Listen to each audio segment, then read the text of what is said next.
In this case, an employee of a grocery store was accused by her employer of stealing a bank deposit after the deposit was discovered missing.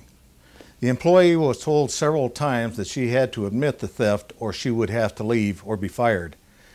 After repeated badgering, the employee left work without permission and did not return to work. She then sought unemployment benefits. How would you decide this case? May an employee who is accused of stealing money without proof refuse to return to work and collect unemployment benefits?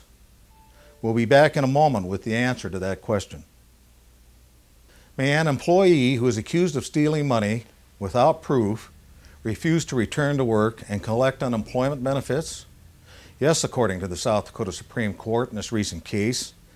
Absent evidence of guilt, demanding that an employee admit to thievery in order to retain a job is certainly conduct which demonstrates a substantial disregard of the standards of behavior the employee has a right to expect of the employer. The court further held that requiring an involuntary admission of theft as a condition of continued employment substantially altered the employee's contract of employment and gave the employee good cause not to return. This case involved unemployment benefits. An employee may terminate their employment for good cause and receive unemployment benefits if the employer's conduct shows a substantial disregard for the standards of behavior that the employee has a right to expect. Remember, it's a matter of law.